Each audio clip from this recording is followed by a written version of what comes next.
Itu satu lagu kata 5 minit. Empat lagu baru 20 minit. Okey, ingat mudah kan? Tak ada. Datang pukul 2, 2:30 mula. Bila mula tu sampai pukul 12, sampai pukul 1 malam baru habis. Percaya tak? Dekat 12 jam. Okey.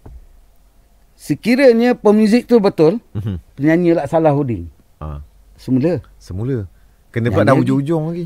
Dah ujung ni. Dan habis Allah Huddin salah. Semula. Okey. Nyanyi balik. Sebab tu 4 lagu tu bukan mudah. 4 lagu tu, kadang satu lagu tu, kalau kadang kita pemuzik, penyanyi lirik betul, pemuzik pula select pula. Kadang yang tak select ni terlanggar barang lah, terlanggar apa ada ni. Ada bunyi lain pula. Ada terlanggar apa ni, mic gedegup kan. Allah Akbar kan. Itulah sebab dia pelbagai sebab tu dulu punya cara tu memang kata orang memang rumit lah. Never, orang kata tak boleh buat sebarang kesilapan langsung. Betul. Dari segi suara, dari segi pemuziknya yang bermain gitar, ke main drum, ke main bass, main apa semualah. Ya, betul. Kan tak boleh. Sikit pun tak boleh. Ya, betul. Kalau macam sekarang, muzik macam kita tadi cerita, muzik dah masuk dulu. Ya. Kan? Nanti sampai masa gitar tengah goreng-goreng, tekan sikit, boleh teruskan. Nanti kita repair je. Repair yang tu je. Ya, betul. Sama juga macam vokal. Ya. Vokal dah nyanyi-nyanyi sampai ujung tu ada silap sikit. Dia playback belakang sikit, berapa 10 second. Dia punch je. Sambung balik. Punch kat situ je. Tampal je. Dia tampal kat situ. Betul. Itu. Memudahnya. Tapi kualiti yang dihasilkan oleh penyanyi-penyanyi sekitar tahun 70-an, 60-an, 70-an, 80-an. Sebelum tu lah kan. Sebelum adanya teknologi sekarang ni. Sebab tu mereka bila dalam radio macam tu, bila mereka menyanyi di luar pun macam tu juga, kualiti dia tetap macam tu. Ya, betul. Saya akuilah. Sebab saya tak hebat mana pun, cuma kata orang pengalaman saya bersama-sama benda-benda analog ni. Jadi itulah pengalaman yang sangat berharga pada diri saya lah. Maksudnya yang tidak akan mereka jumpa, budak-budak sekarang jumpa pada hari ini. Jadi kita nak menceritakan yang apa yang kita ceritakan, mungkin mereka tak dapat menggambarkan macam mana macam mana apa ni rakaman tu dia buat, dia pakai apa kan. Jadi mesin. Betul, itu dari segi peralatan kan. Peralatan. Dari segi perubahan industri muzik sendirilah. Orang kata kalau orang kerja sekarang, orang yang lahir tahun 80-an 90-an ni, kalau dulu kerja pakai typewriter, sekarang dah komputer apa semua. Macam abang sendiri sebagai orang kata artis yang terlibat, kalau dulu rakamannya lain, sekarang pun dah lain. Jadi perjalanan industri muzik tanah air tu bang, mungkin bagaimana abang nak kongsi? Kat situ banyak apa ni kata orang perubahan yang ketara. Jadi keliru saya banyak keliru. Saya ingat macam dulu, tapi sebenarnya dia buat pula dia punya teknik dia lakukan, dia rakam dulu muzik, tapi masih lagi analog. Dia rakam dulu muzik dan dia masukkan dalam tape. Bila kita nak datang recording, kita tak perlu nyanyi bersama pemuzik lagi. Jadi dia mainkan, dia buat macam minus one lah. Dia buat macam minus one. Tapi peralatan dia tu, dia punya pita tu dia kena pasang sebelah lagi. Satu lagi pita yang kosong. Maksudnya dia akan rekod kepada dengan suara sekali kepada pita yang lain. Macam tu. Jadi kalau kita nak buat voicing, dia kena ambil pita lain lagi, dia pasang balik. Itu yang merumitkan juga. Dia tak boleh nak cut macam cut macam ni tak boleh. Dia tak ada control X, control V, tak ada, enter. Tak ada. Dia cuma top dia satu. Jadi kat situ pun masih lagi dalam analog, tapi kita rasa macam keliru sikit pasal selalu kita dengan muzik kan. Jadi kita tahu dia kat sana kita recording pakai ni macam betul ke tidak aku nyanyi ni, macam tu. Betul ke tidak, macam tu. Pasal benda tu mungkin perubahan dia tu daripada kita menyanyi dengan live music kepada recording untuk music dulu, barulah nyanyian. Tapi kat situ kalau kita nak buat voicing, kita kena tunggu dia tukar pita pita rakaman tu kepada yang kosong yang lain, dia akan salin kepada pita tu pula. Jadi kita masuk voicing. Yang ada suara tadi, kita cuma masuk voicing lagi kepada pita yang lain. Jadi banyak kerja juga macam tu. Genyah juga lah kerja-kerja macam tu. Maknanya abang bukan sebagai sekadar seorang penyanyi, tapi dari segi technically-nya orang pun abang mahir juga, tahu juga buat benda-benda semua bang. Ada setengah orang kalau penyanyi dia tahu buat penyanyi, buat salin tape ke ke tak ambil tahu dah. Sebab saya tengok apa yang dilakukan oleh penerbit. Saya tengok. Sebab tu saya datang awal. Memang bila datang awal tu saya tengok apa yang dia buat. Jadi saya tanya. Macam contohnya pada abang Razak Razak Ismail. Saya berterima kasih pada abang Razak sebenarnya. Sebab abang Razak lah yang bawa saya ke RTM ni. Mengenalkan saya dan menyanyi di RTM ni. Dan apabila abang Razak terangkan dengan saya masih lagi blur apabila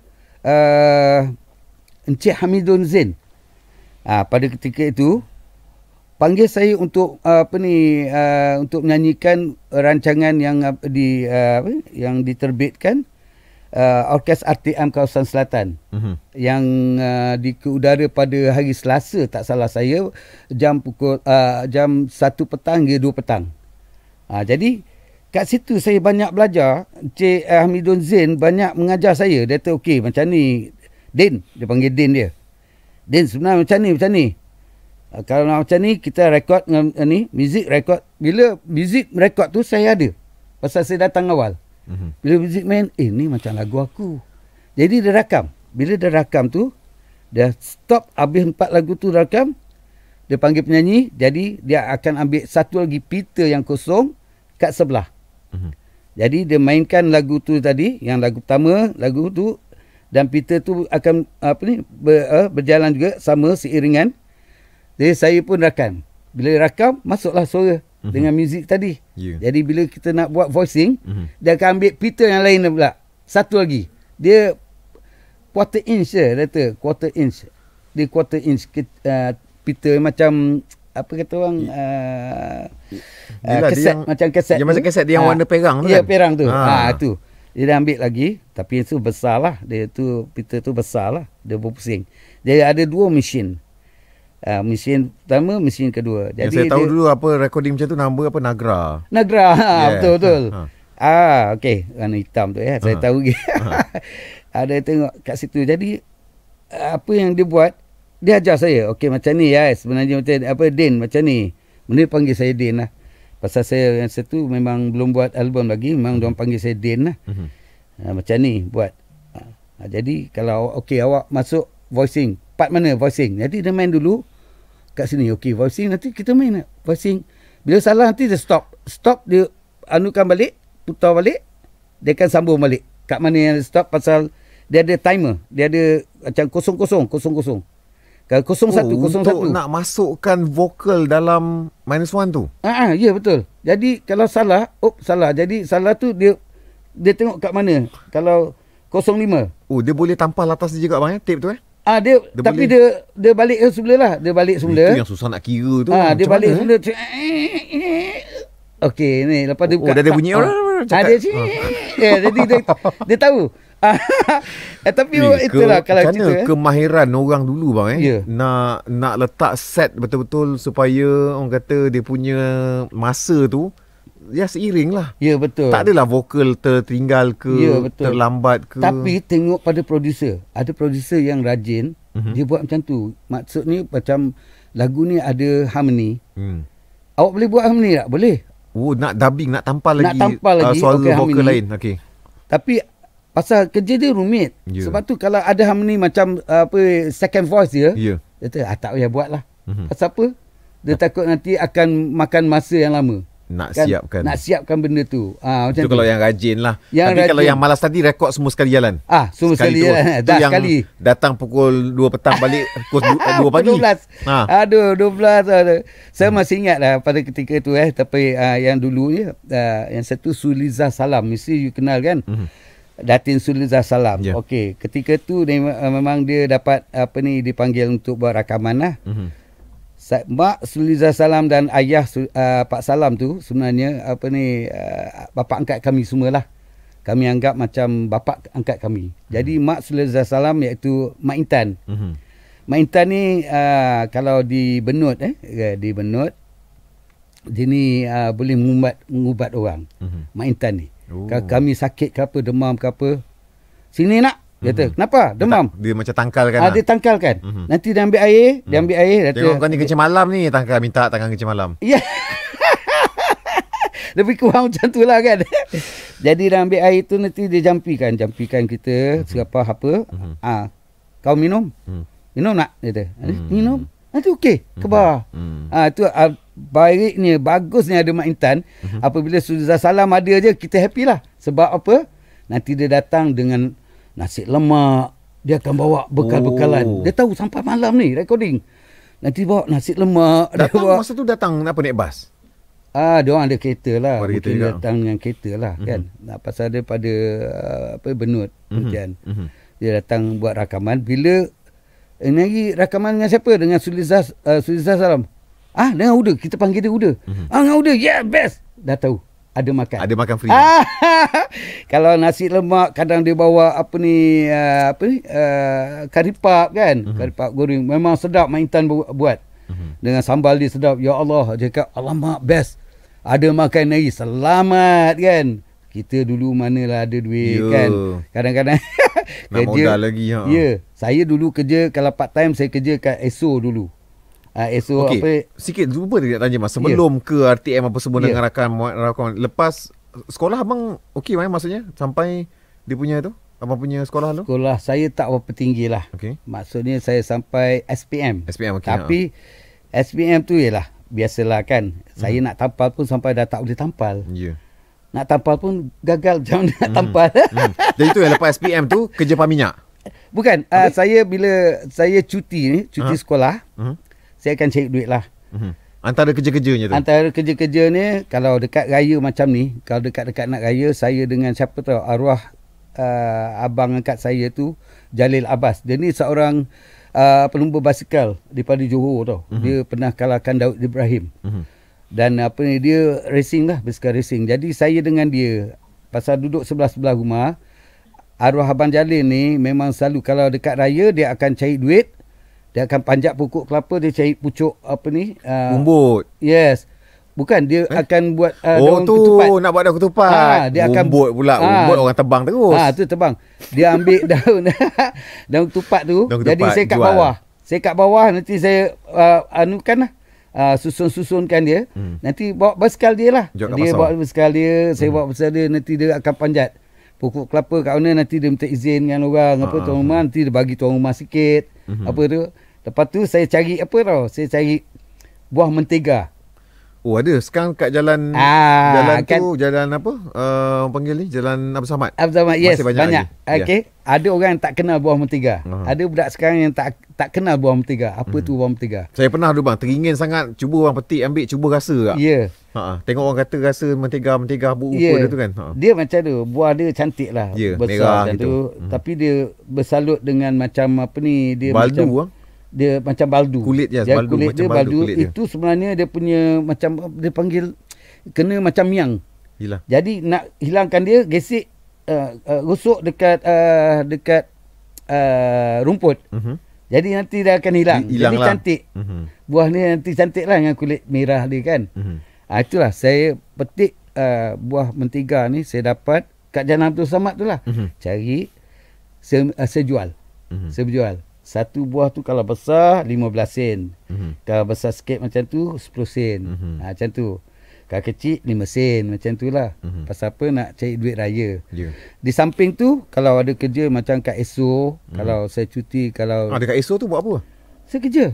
Maksudnya kerja? Kerja yang tuang minyak orang. Minyak lah. Tuang minyak lah. Okay, gas station lah. Jadi saya kerja dekat jalan jalan Yaya Awal tu. Dulu ESO. Jadi saya kerja kat sana. Bekerja untuk cari duit lah. Kalau saya cuti 2 minggu tu, saya kerja. Part time lah. Dengan ESO tu kerja. Sampai saya lepas SRP tu, saya berhenti sekolah. Berhenti walaupun saya lulus lah, tapi cukup-cukup makan lah SRP. Bukan A sampai dapat C je. Jadi saya tak teruskan pelajaran. Saya cuti dulu. Jadi tingkatan 4 saya tak naik tingkatan 4. Saya bekerja. Saya bekerja, saya tolong sepupu saya buat air, teh kopi kat belakang hospital situ. Jadi warung lah. Bekerja itu untuk dapatkan duit lah. Duit lah. Kita orang susah. Sama mak saya attendant hospital. Bapak saya driver van Nestle. Dulu gaji mak saya RM89. Bapak saya gaji dalam RM78. Pemandu van. Jadi dia harap kalau dia pergi outstation tu dapatlah RM10. Maksudnya kalau seminggu kat sana RM10 tu untuk duit hotel dan sebagainya lah. Tapi dia simpan duit tu, dia tidur dalam van. Jadi kadang saya sekarang ni kita dapat rasakan betapa hebatnya mak dengan ayah kita nak besarkan kita dulu. Kita tahu nak duit je. Sebab tu saya tahu kita orang susah. Jadi saya pun tahu mak saya susah, bapak saya susah. Jadi saya kerja kat ESO, dapatlah duit. Kalau dapat duit, kalau short kena potong gaji. Kena potong gaji dah. Asal short kita tak tahu macam mana boleh short kan. Kena potong gaji lah. Kalau short RM5, kena potong lah RM5. Maksudnya tiap-tiap bulan lah. Sebulan tu dia kasih lah dalam RM80 ke apa. Kalau gaji hari, dia kira macam satu hari tu RM3 kan. Okey lah. Jadi macam tu lah saya kerja. Dia dapat duit, kasih lah mak RM50 ke apa. Dapat gaji RM80, kasih mak RM50, tinggal RM30. Lepas tu dah tengah-tengah tak ada duit, kusil mak lagi. Tak mana betul anak ni. Jadi macam tu lah kehidupan. Jadi bila saya bekerja macam tu, sehingga di RTM ni, yang saya nak ceritakan di RTM ni, bila ke atas tu, sejarah RTM ke atas tu, RTM dapat tajaan daripada pihak penjara. Pihak penjara tu datang untuk berbincang dengan pengarah RTM pada ketika itu. Saya tak tahulah, saya lupa nama. Saya ingat siapa pengarah tu, saya lupa lah. Sebelum Yahya Noncik, Encik Yahya Noncik. Ada masih dalam tahun 70-an macam tu lah kan? Awal 80-an. Awal 80-an. Jadi kami tak tahu sebenarnya. Lepas tu bila ke RTM ke atas tu, di RTM sini sebenarnya bukit. Kawasan dia. Kawasan dia bukit. Memang bukit tinggi lah. Kalau saya cuba bayangkan daripada tepi jalan tu memang ada lah. Jalan tu ada lah. Jalan tu ada. Tapi jalan tu selorong je kan? Maksudnya? Tak, jalan tu sampai kat tepi RTM dia. Ya, maksudnya bukan macam sekarang kan ada dah ada 2 hala kan. Dah ada 2 hala. Tapi dia dulu ni lah. Sehala saja. Tapi ada ni lah. Maknanya saya boleh bayangkan sampai ke atas yang sekarang jadi Jabatan Penerangan tu, dia berbukit-bukit lah. Macam bukannya ada tanah rata ke apa, tak ada. Jabatan Penerangan yang sekarang ni, kayak RTM dululah. Belakang dia tu bukit. Turun bukit. Maknanya dia bukit, berbukit lah. Tapi bukit tu bukan pasir, maksudnya rumput lah. Rumput. Jadi pihak penjara ni tadi menawarkan macam banduan-banduan yang dah lama dan yang berkemahiran untuk buat sesuatu kat situ. Dirikan sebelum ada RTM ni yang baru ni. Jadi buat apa dia kata? Kita buat macam satu pentas kat situ. Nak buatkan pentas untuk RTM. Untuk persembahan.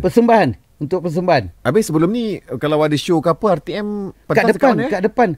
kat depan RTM penerangan tu, dekat parking kereta tu kita buat pentas kat situ. Lah, kat situ. Jadi adanya cadangan yang macam tu diterima oleh pihak RTM lah. Mungkin dikelusan pada Kuala Lumpur juga kan. Jadi dia dirikan pentas.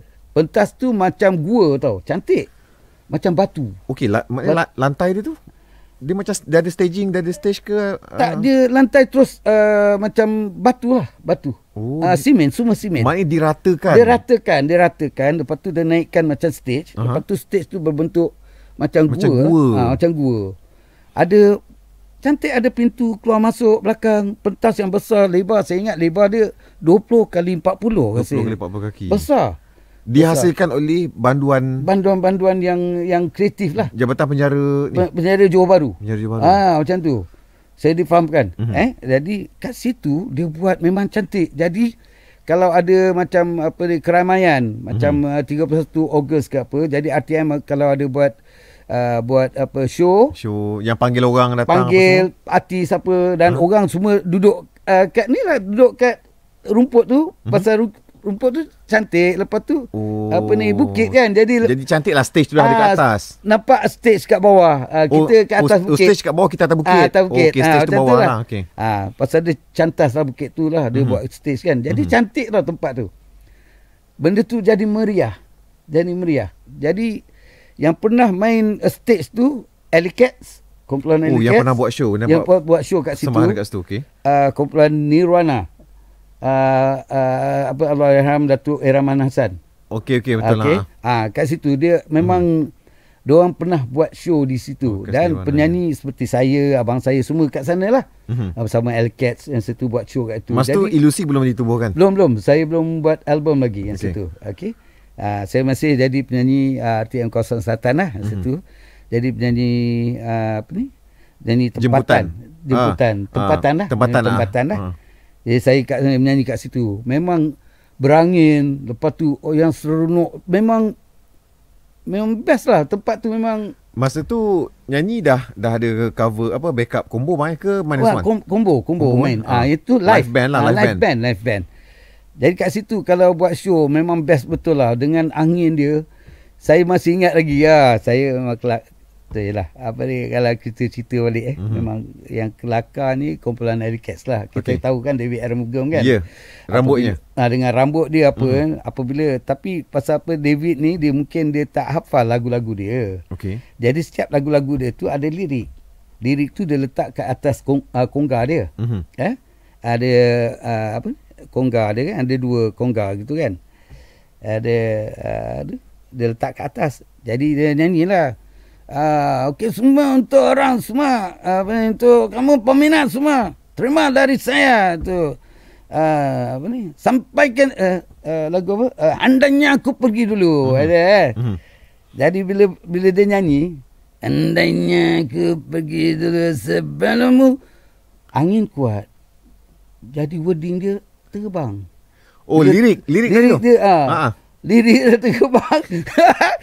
dia tak hafal. Dia tak hafal lagu. Dia meraba dia. Kita kat belakang ni. Belakang ni. Ni show depan orang ni. Show depan orang. Andainya aku pergi. Kena tiup angin.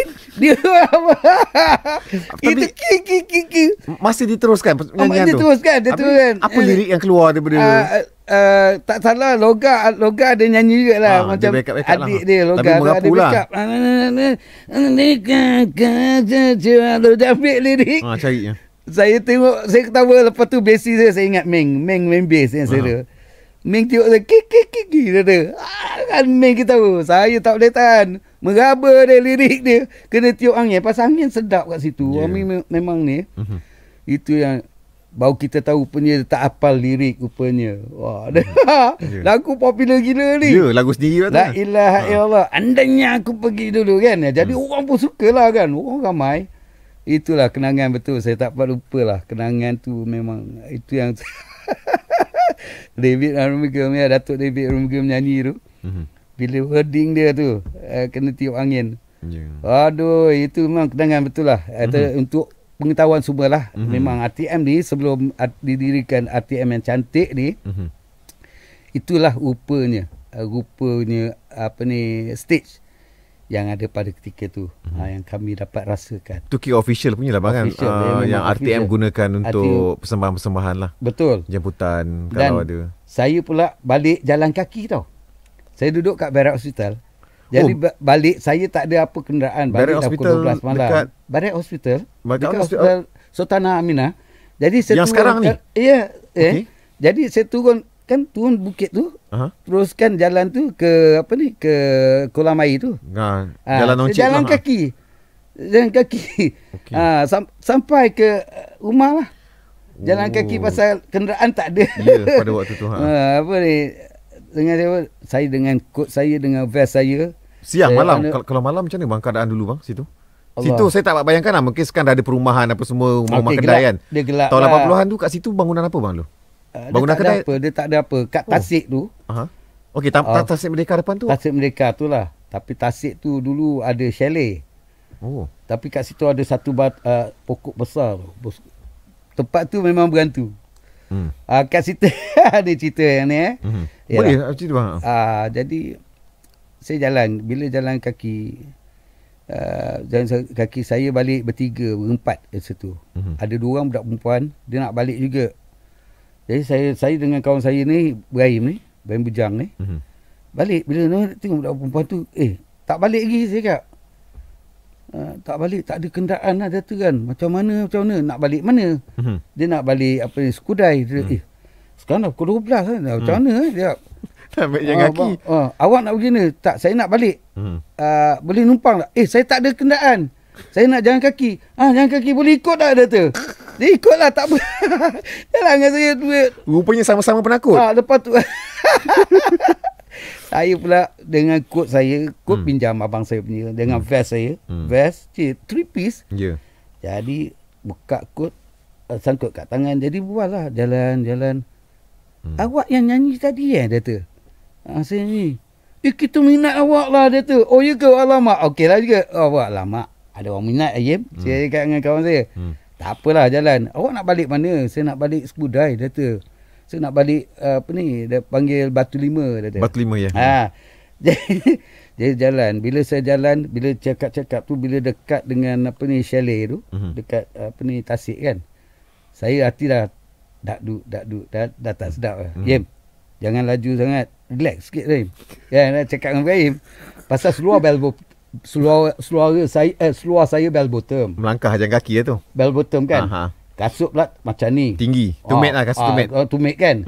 Ada mak. Saya tak tahu kasut apa saya pakai pasal tak nampak. Jadi kat situ takut sekarang tersangkut kan. Sandung kan jatuh lah. Yem, slow sikit Yem. Cakap budak umpan ni. Jadi cerita dia pasal dah takut, hati dah lain macam. Pasal pokok, ada satu pokok tu besar tau. Memang besar macam pokok balak macam tu lah. Dia daun atas pun ada daun. Yelah maknanya dia punya batang dia punya tu besar tinggi lah.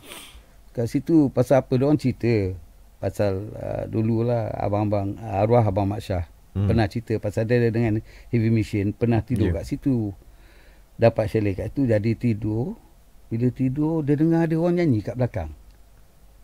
Aduhai sayang, beta bersiram di dalam kolam. Lagu tu. Itu lagu apa tu? Itu lagu cerita lama tu, yang cerita Allah Akbar, cerita apa? Saya dah lupa, cerita lama lah. Cerita Cathy Chris ke ataupun Shaw Brothers, saya dah lupa. Tapi ada cerita tu ada. Lepas tu dia cakap, jadi dia buka tingkap. Ngendap dia tutup balik itu bila suara tu bunyi. Ya, suara tu bunyi. Ngendap ngendap dia tutup balik. Ya Allah, dia orang dah takut lah. Dia orang cerita kat tu memang berlaku data kat situ. Memang bila kat saya chalet teringat kat chalet tu, bila saya teringat bila nak lepaskan chalet ni, cakap budak perempuan ni, cepat sikit boleh tak depan sikit. Kenapa? Tak ada apa, sini lah berbual kan. Konon-konon lah. Cakap ni kalau kena ni aku lagi dulu ni. Kalau ada selamat, aku dulu pecut lah. Jadi bayangkan bila sembang jalan slow lama seorang laju kenapa? Budak perempuan tu tanya, kenapa bukan laju? Cepat sikit boleh? Cepat sikit. Kenapa? Tak. apa ni dah malam nak melepaskan pokok tu ke apa? Nak lepaskan pokok tu dengan chalet tu. Chalet tu belakang tu dah memang tasik tu. Chalet tu kalau ada orang tinggal tak apa. Lepas tu lampu jalan dia kan. Jalan je. Kan? Chalet tu ada lampu, tak ada lampu, ada lampu, tak ada lampu macam tu kan. Selang-selang macam tu. Jadi pasal dah tahu cerita macam tu, takut. Yalah. Itu yang tak boleh lupa tu. Bila dah sampai di lepas kuil sikit tu, adalah kedai belah kanan tu. Ada kedai belah kanan tu. Lepas tu rumah-rumah kerajaan dulu belah kiri tu. Sebelum dia buat apa ni yang sekarang ni lah. Rumah kerajaan. Jadi bila sampai sana hati lega sikit lah. Adalah sebiji 2 kereta lalu. Oh dek, buat apa dek? Ya. Balik bang. Ya. Jalan kaki. Biasa abang kat ATM bang. Ya kan. Okey lah. Ya. Okey. Baik-baik jalan dia tu. Okey. Dia sampai kat situ, saya cakap dengan budak tu. Jadi ada satu yang kawan dia tu, dia kata, kat sini ada saudara dia kata. Alamak, dah mati. Alamak, kau ada kat sini saudara kau pula. Kat mana? Nanti tengok rumah, ni rumah saudara dia. Tengok terang lagi. Dia pergi lah. Saya tunggulah. Dia pergi betul saudara dia. Panggil kawan dia seorang lagi. Terima kasih bang ada saudara tidur kat situ lah. Alamak Yim, kita dorang lah Yim. Selamat. Tak apa, jalan lah. Jalan sampai rumah lah. Sampai rumah. Cerita, tapi letak kutuk. Dulu tak kira penat pun, kata orang. Dah lah kasut macam ni tinggi. Mak I. Slow bell bottom. Kan? Mana maunya kalau nak lari laju tu. Jahanam. Andainya aku pergi dulu lah. Jadi itu pengalaman saya bila berlakunya cerita-cerita yang macam ni di RTM dulu. Dan pernah satu ketika di RTM ke atas tu lah. Saya pergi toilet, saya pergi bilik air bila rakaman habis pukul 12 lebih dekat pukul 1 pagi. Saya memang penakut sebenarnya. Pasal sana dah gelap, dalam malam dah gelap. Pergi toilet, keluar nak pergi toilet. Alamak, cakap seorang pula dengan siapa nak buat teman ni. Pasal kat dalam tu ada pemuzik kat dalam. Tanya dia orang, siapa nak pergi toilet? Nak ngajak kan takut orang bahan pula kata, takkan penakut. Tak, saya cakap je. Siapa nak pergi toilet? Nak pergi toilet tak? Asal takut ke? Aduh, asal takut ke? Bukan takut, segan kan cakap kan. 4 orang kata. Adalah, babe, boleh babe, jom lah. Dulu babe je ada. Kau pergilah. Alah kat depan tu benda takut benda kau. Tak ada benda lah kan. Jadi okey lah. Saya pun pergi toilet pula tu dekat bilik muzik kat depan. Dia kena keluar. Pergi kat kantin tu. Sebelum kantin tu bilik muzik. Luar gelap ke? Ada lampu. Ada lampu adalah kan. Tapi tak ada orang, sunyi. Masuk juga. Masuk nak tanda pasal dah tak tahan sangat. Pergi dia. Nyanyi lah kau buat. Nyanyi lah. Pasal apa takut. Nyanyi lah apa dah sambil tu. Buat hilang ni lah. Tapi ada bunyi tau. Bila nak keluar tu. Bila saya nak keluar. Macam kat jamban tu ada bunyi orang tutup pintu. Degum. Itu. Cabut saya. Lari. Selamat lintang pukang. Tu balik tu dengan diorang semua. Tunggu diorang. Tadi ada macam ni. Kau mulut jangan cabut. Iya, saya pergi seorang kan. Saya cakap macam tu lah. Kita mana nak menipu kan. Betul. Tapi adalah tempat-tempat yang macam tu lah kan. Sana pula hutan. Kenapa tepi-tepi tu hutan. Sampai sekarang pun. Ya. Baik, antara perkongsian apa yang orang kata telah pun dikongsikan lah oleh abang ayah kita. Kalau ikut cerita banyak lagi. Tapi tak apa, untuk episod ni saya kira itu dulu untuk waktu ini. Abang ayah sedikit sebagai seorang legend, sebagai seorang artis seperti mana yang kita katakan tadi, dengan era dulu analog sampailah ke digital dan sekarang masih lagi aktif banyak, alhamdulillah, masih lagi sihat. Nasihat sikit lah kepada mungkin mereka yang berada di luar sana yang baru berjinak-jinak nak menceburi bidang muzik ke, bidang nyanyian ke. Fokus mereka tu di mana sebenarnya bang? Nasihat dia. Macam ni lah, saya bukan legend ya. Ikutkan saya belum lagi bergelar legend. Sebab legend ni ada satu benda yang betul-betul lama yang saya hormati. Maksudnya orang-orang yang lebih terdahulu pada saya. Tapi apa pun dengan pengalaman yang saya ada, saya inginlah menasihatkan. Bukan nasihat macam mana, saya faham. Penyanyi sekarang ni lebih arif. Macam berkongsi sikit lah, bang. Berkongsi lah pendapat je lah. Kongsi pendapat, maksudnya saya tahu artis-artis baru ni lebih hebat pada artis-artis lama. Cuma pengalaman kita jauh berbeza. Maksudnya analog dan juga digital, ya. Kepayahan kami yang saya ceritakan tadi, apa yang kita nak buat untuk menjamin masa depan saya dan kejayaan yang kita kecapi sehingga hari ini, semua berpunca daripada usaha. Usaha kita gigih dan juga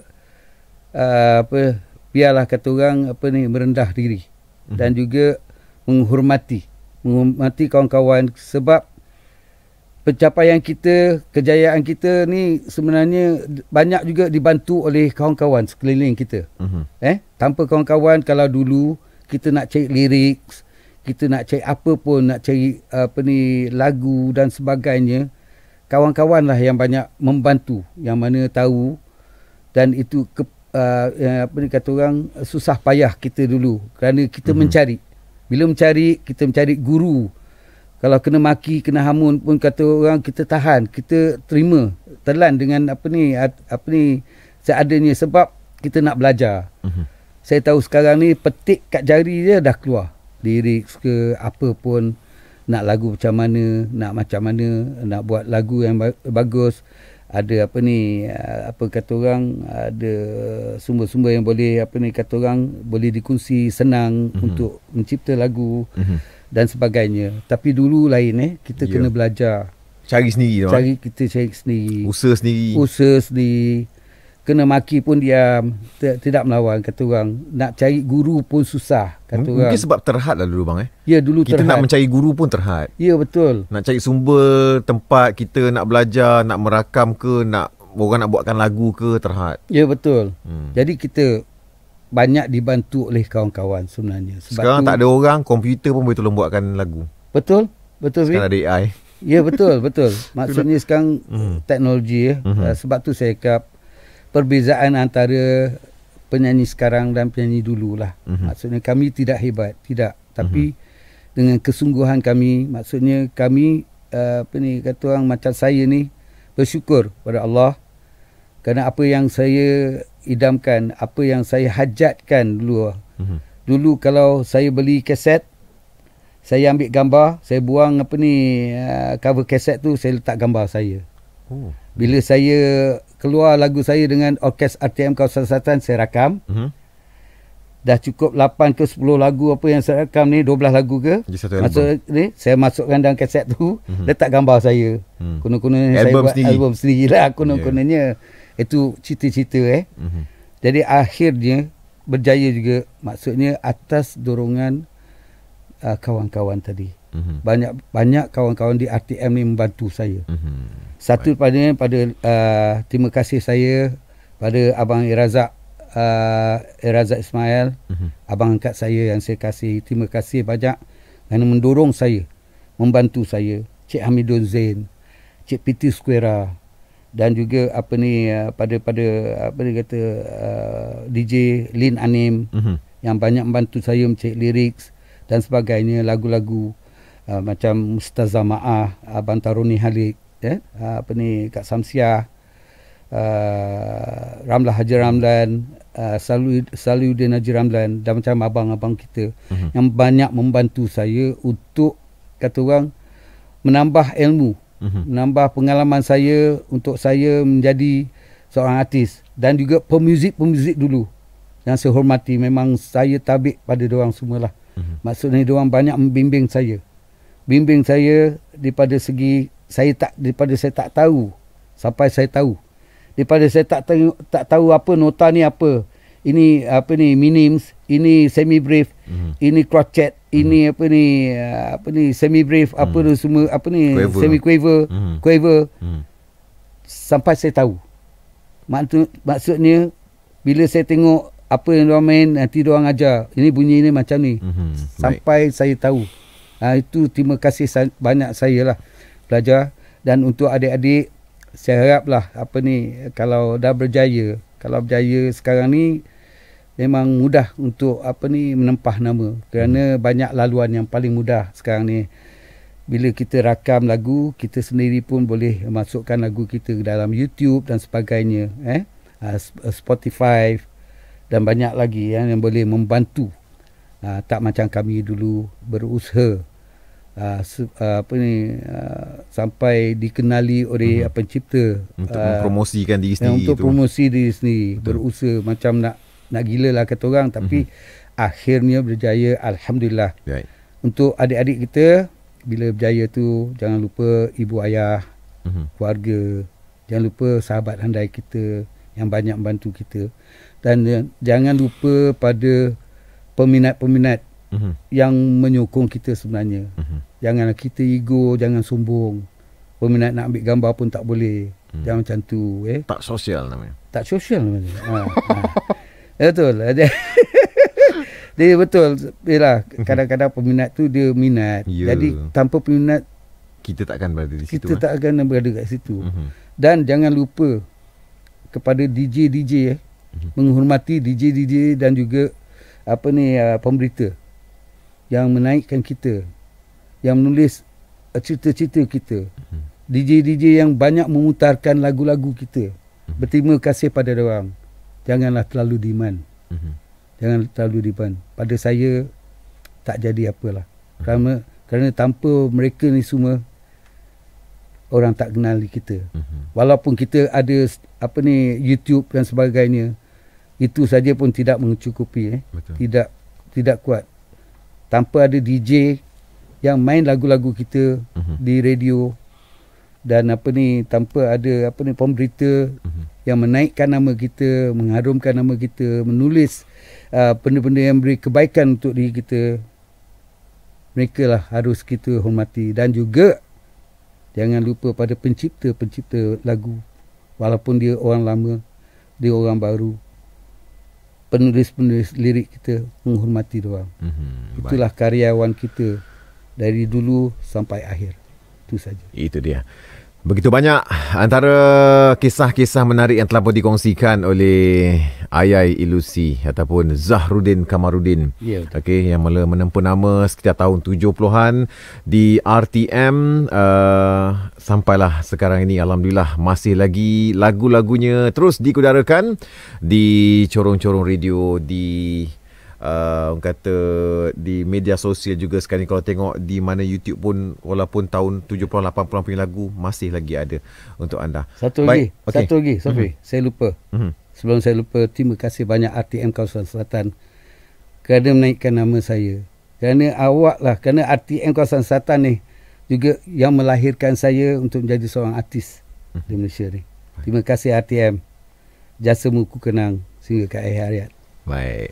Juga daripada kami bang, terima kasih banyak sudi hadir, sudah berkongsi cerita yang mana kita tak boleh nak beli sebenarnya benda ni. Kita tak boleh nak beli, kita kena cari orangnya sendiri untuk mereka berkongsi. Ini antara perkongsian daripada abang Ayai lah. You're my friend. Ya, you're my friend. Sosial Baik, insyaAllah kita bertemu lagi untuk episod yang akan datang nanti. Podcast Kawan Dengar, boleh subscribe kami di semua platform media sosial. Sampai kita jumpa lagi untuk episod yang seterusnya.